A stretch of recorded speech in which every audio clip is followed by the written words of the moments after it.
Kā notīrīt asarīšus? Mums vajadzēs nazi, zviņu tīrāmo, maisiņu iekšā un asarīšus. Ņemam nazi, ņemam asarīti. Visparastākā metode. Vistrakākais ir tas, kā zviņas iet pa gaisu, bet grūti noturēt asarīti. Ir speciālais dēlītis, kuram ir astes iespiežamā vieta, bet tā kā iet mājās nav dēlīšas, tad ņemam nazi, zviņu tīrāmo vai otru nazi, piespiežam ar vienu roku asti un nazi un sākam tīrīt. Tā nevajadzēja notikt. Diezgan stingri piespiežam. Zviņas lido, bet ir iespējams notīrīt astes galu.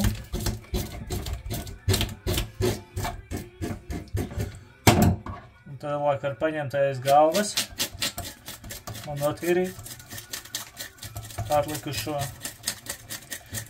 daļu no zviņām.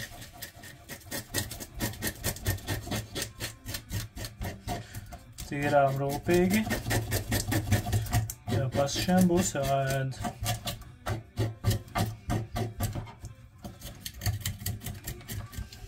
Tālāk apgriežam otru pusi, atkal to pašu darām. Paņemam nazi, piespiežam. Un tīram nost.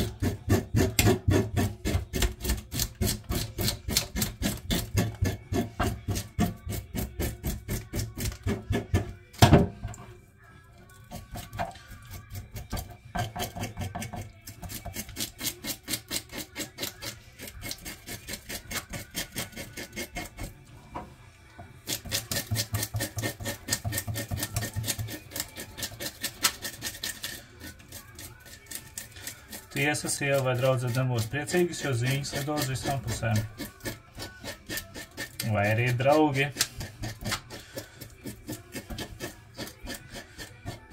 Tālāk, kad lielākā daļa zviņu vai visas ir notīrītas, paņemam, noskalojam dēlīti no zviņām.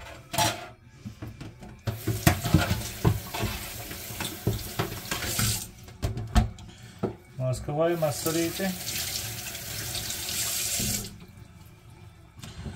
Paņemam asarīti. Šādu te. Vēl ar nazi var pārbaudīt, vai no kāda zviņa aizķērusies. Paņemam nazi, asarīšu galvu, un šeit ir spuras, un 45 grādu leņķī nogriežam.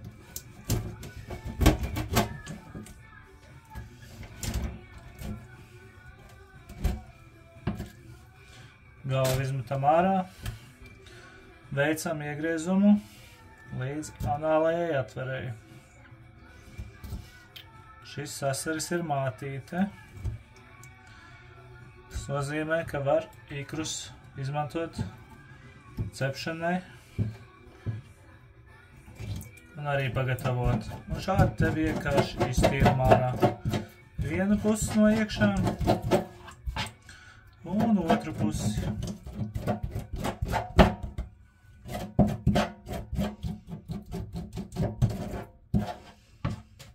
Un sanāk šāds te skaists asarīts, ko var ceskalo un likt traukā pie pārējiem asarīšiem.